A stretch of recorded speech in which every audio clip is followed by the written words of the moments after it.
Okay, so I'm gonna call this video I Can't Win for Losing. All right, so here I am back on POF. This time was my last straw with POF. You know, I was getting done and fed up with it anyway.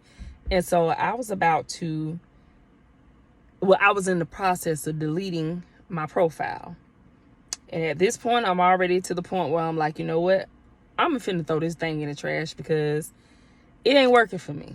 You know what I'm saying? I'm gonna just go ahead and try dating like normal people do. You know what I'm saying? I'm gonna just leave the online dating alone. So I'm in the process of deleting my page.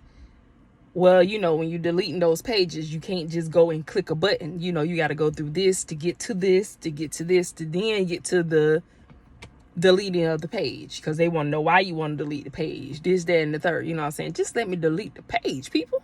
So right before I can find the button to delete the page, the notification goes off. I got a hit. In my mind, I'm like, you know what? Don't even go and look at it. Don't go and communicate with the person or whatever. And I should have followed my first mind, but when I went back to check it, y'all, brother was fine. He was fine. He was so good looking. He was a chocolate man. He was nice. And his pickup line was decent compared to the pickup lines that I was getting, because I'm telling you, the online thing had done got real disrespectful. Nobody got no common sense. Nobody got respect for people no more. You know what I'm saying? And I get it. Online dating ain't online dating what you think it should be no more. It's basically everything done turned into a booty call app or site now. That's all it's about now. Ain't nobody on there legit looking for nothing. So, you know, and it sucks for the people who really are looking for something, because then we get faked out by these little slicksters who think that they running game or whatever, and they do cop us. They cop us. But it's all good though, because now we know better. We see better. We hear better. Yes. So I go check him out or whatever. I look at his profile. He the same age as me. He liked the same things I like or whatever. And he didn't hit me with a, hey, what's up with that booty? Or can I come chill at your place? Don't know me from a can of paint. People was just asking weird stuff. You know what I'm saying? It was just weird. So he didn't come off weird to me or whatever. And so I went on ahead and I messaged him back.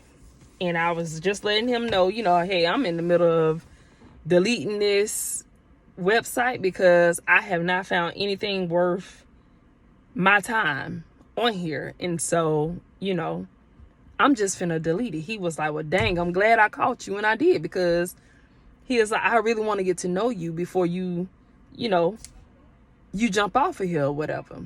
And I'm just like, all right, whatever. You know what I'm saying? So I'm like, the conversation he was giving was good. You know what I'm saying? I was like, okay, he sounds like a decent person.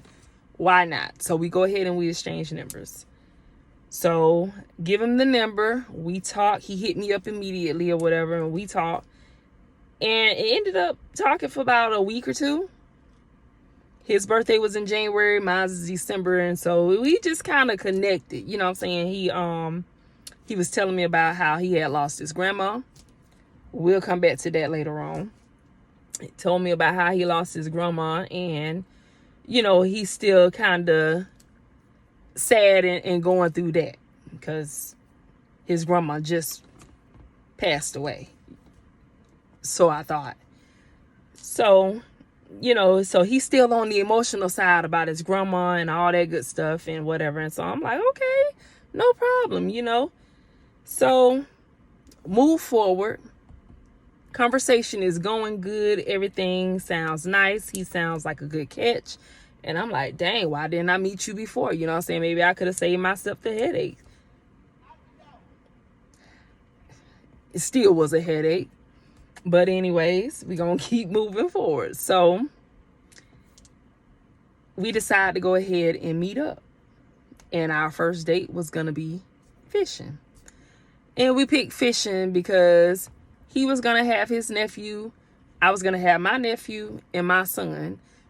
He stays with his sister, his brother's baby mom.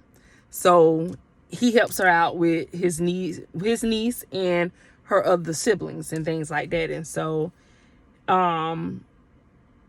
he didn't have his own place or anything like that. And he was working. He had a job when we first got together. And he did not have a vehicle. So he was able to provide himself a ride whenever it came to him coming to see me or whatnot. So we go fishing. The fishing date went successful. Everything was nice. He paid for the gas to get to him. He paid for the bait. He paid for the food. He paid for everything. He even bought the kids little snacks and everything. I mean, he went all out. You know what I'm saying? And so we just had a good time fishing. He likes to fish too. He hadn't fished in a long time, but me and my son would go fishing all the time. So it was like nothing to us or whatever. And so the fact that he enjoyed fishing was a turn on for me. There was brownie points, you know what I'm saying? Because I like to fish. I don't do it often now, but I still love to fish. I love the relaxation of it. You know what I'm saying? When I get by the water, I can sit and think, and then in the midst of thinking, something yank on my pole, I snatch it back and I don't know what it is. You know what I'm saying? That's the excitement that I get when I fish. So just to find somebody else who actually enjoyed doing something I enjoyed doing, which some people may find boring, the fact that he liked that was a turn on for me. So now, after this fishing date or whatever, most of the time, for the beginning part, I'm going to just say that. For the beginning part, I would come to his brother's baby mom's house, you know, and chill with him or whatever, until I was comfortable with allowing him to come to my home or whatever, because I had a roommate at the time. So if I seem a little cock out of my eyes doing something weird, y'all, it's because the sun is really beaming in front of me. So yeah. So he would, I would go, you know, see him there or whatnot. And so then once I finally got comfortable enough with him, I invited him to my home. We would stay on the phone talking and everything. And some red flags started happening that I just missed, you know what I'm saying? But they gonna tell you a grand story. So if I don't know you, who am I to tell you lying? You know what I'm saying? And plus I didn't find anything wrong with it at the time or whatever, but you know, it just wasn't anything that I needed to worry about. So,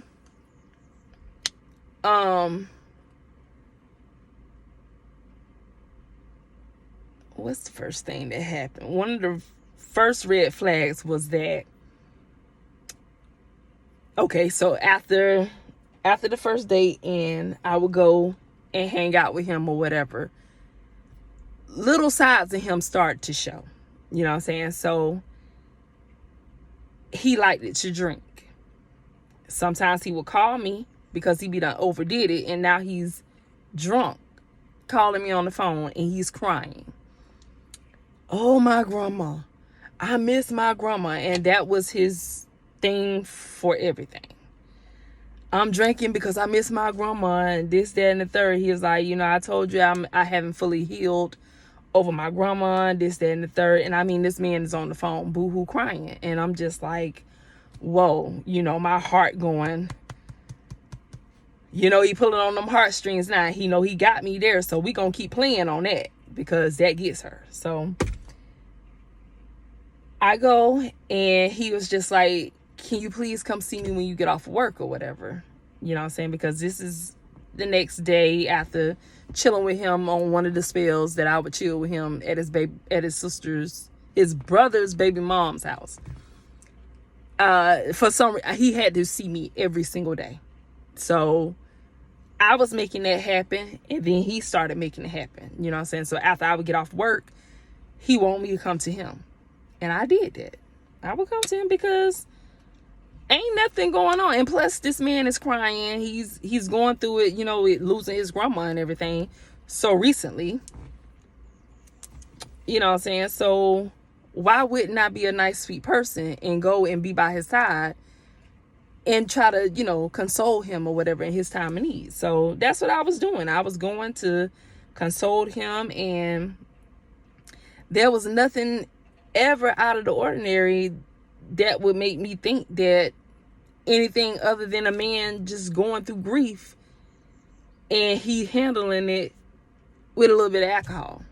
Because, you know what I'm saying, ain't nothing wrong with drinking. You know what I'm saying? That's his way of coping with the situation.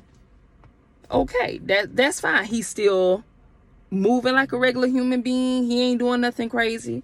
There's no need for me to, think that anything is wrong with this situation, except for a man who's grieving. Okay? So now we start to get these calls a lot more often, and so it's progressing, but it still ain't, you know what I'm saying, it still ain't making me feel like I need to run for the hills, you know what I'm saying? So after he calls and he's drunk like a skunk or whatever, I go to him and I console him or whatever. And so he always had a problem with me leaving.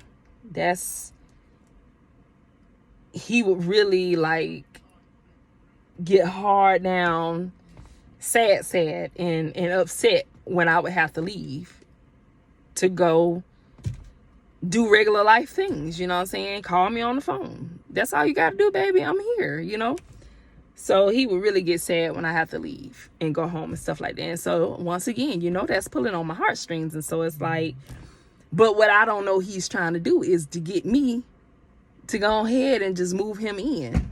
But I don't see it that way right now. You know what I'm saying? This still the beginning, and I'm just stuck on the fact that, this man just so hurt that he lost his grandma. So, I just want to make sure I keep a smile on his face, make him happy as much as I can, and just be there whenever he need me to. And so if he reaches out and says, baby, I just need you to come hold me, or I need to see your face or something like that, who ain't finna get up and go?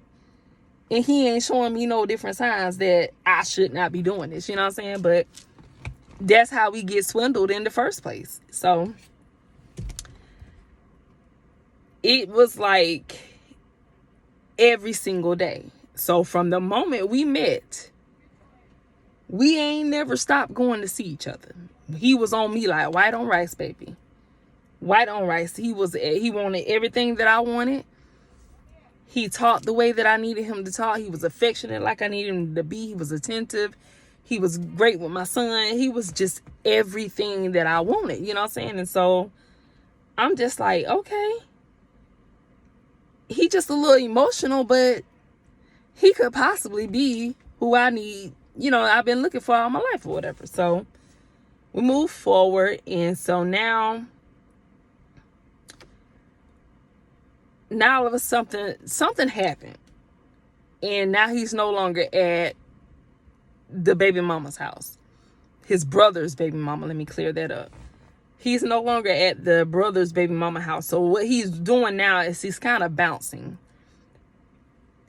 I had an issue with him bouncing, but it still wasn't enough for me to just, be like, oh, nah, I'm gonna back off this for a minute, because people go through things, you know what I'm saying? I've been homeless before, so, you know what I'm saying? But I didn't bounce like that. I just, wherever I go, I'm going to make sure I do what I need to do, so that way I don't have to get, kicked out of this spot or anything like that.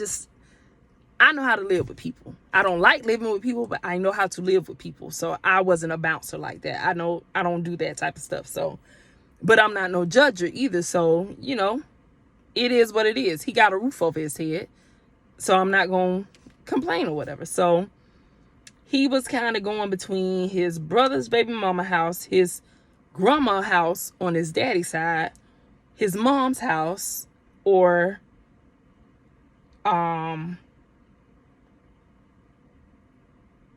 just get his way to my house or something like that. You know what I'm saying? Because we ain't got there yet, but we getting there. But these was some of the things that was going on that I should have seen, you know, some of the red flags that I should have seen, but I didn't, because I'm not a judger. So the next incident that happens is that he called me. I was at work one night, and he called me, and he was crying again. You know what I'm saying? This time he was like, "Babe, I'm really going through it."